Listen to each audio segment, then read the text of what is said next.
Thorchain, also known by the market ticker RUN, is a decentralized cross-chain liquidity protocol that looks to make trading between blockchains as easy on decentralized exchanges as it is on centralized ones. As such, Thorchain's main purpose is to facilitate the seamless swapping of assets across various blockchains, removing the need for an intermediary, and can do so in a way that improves the liquidity of their liquidity pools as compared with other decentralized exchanges. But why a project such as Thorchain is important, and what makes it stand out from the crowd?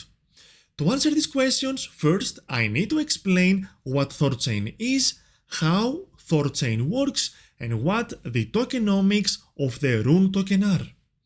As a reward, make sure to subscribe to the channel and give this video a thumbs up.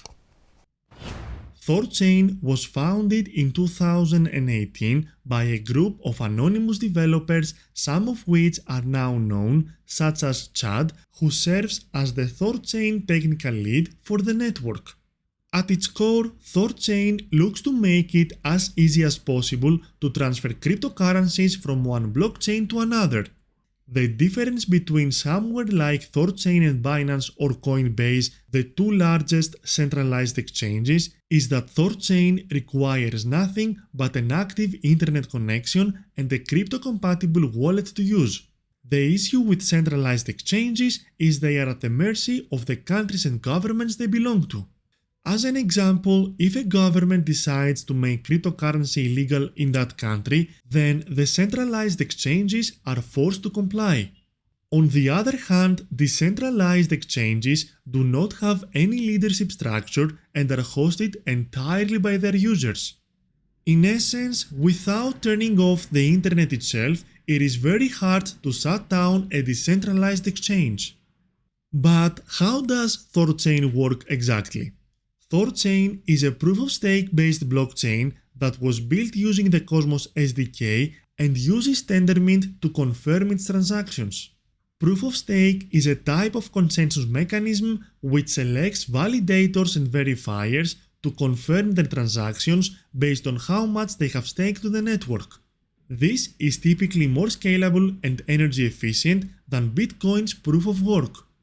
Next, the Cosmos Software Development Kit or SDK is a blockchain development framework that allows developers to create their own customized blockchain networks using pre-made assets and tools which allow developers to quickly assemble and customize various components to suit their specific needs.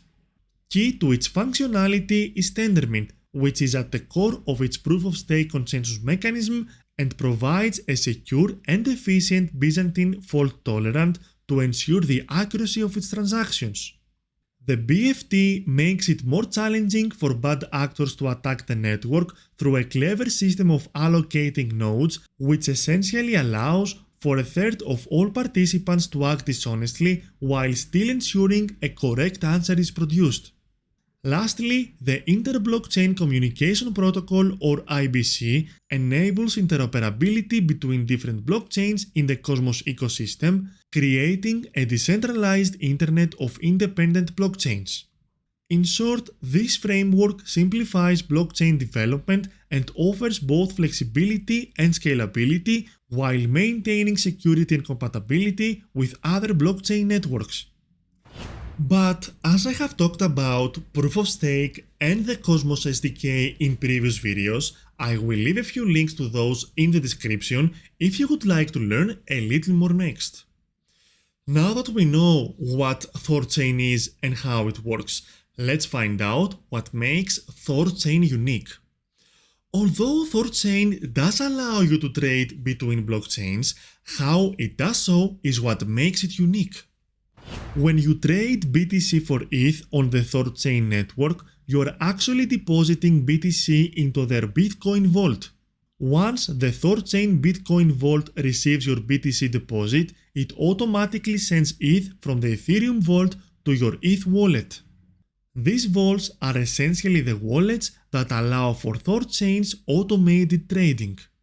Although Thorchain is an automated market maker which is a clever way of saying a decentralized exchange that determines its prices automatically through mathematical algorithms and trades without the need for trust between individuals or human oversight to operate. It does not behave like your typical AMM.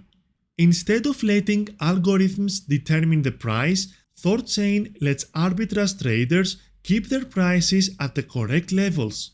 Arbitrage trading is when you find a difference in the price of an asset on two different platforms, and then you buy from where the price is cheaper to sell where its price is more expensive, keeping the profit. Unlike most other decentralized exchanges, ThorChain requires all their trading pairs known as a liquidity pool to be paired with their token rune. A liquidity pool uses a ratio of two assets in a pool to determine the price. These pools are funded by individuals who in return receive a percentage of the protocol fees and trading fees on pairs they provide liquidity for. The benefit of using Rune for their trading pairs is partially due to their staking reward mechanics, but also to increase the efficiency of the network and to provide liquidity by reducing the overall number of pools available for the liquidity provider's invested assets to be spread across. But how about the tokenomics? Unlike most proof-of-stake tokens, Rune is fundamental to the ThorChain ecosystem and is required for trading on their platform. Like most other proof-of-stake tokens, it can also be used for staking, which secures the network and comes with rewards for doing so. In total, there will only ever be 500 million Rune tokens, all of which were pre-mined as is customary for proof-of-stake tokens. The initial distribution of the tokens was as follows. 5% was sold during a seed sale and a further 16% was sold as an IDO to generate income for the project during its infancy. 10% was allocated to the development team who brought the network to life. 24% was given to users who participated in bootstrapping the network. Finally, the remaining 45% will be used to pay the network nodes and liquidity providers. All of these are vested and will be released in small installments periodically over the next 10 plus years. In conclusion, ThorChain looks to make cross-chain trading as efficient as possible while doing so in a way that remains fully decentralized. Having a clear use case, it is likely we will see ThorChain with us for a while, though ultimately its level of success will come from the quality of management at the top.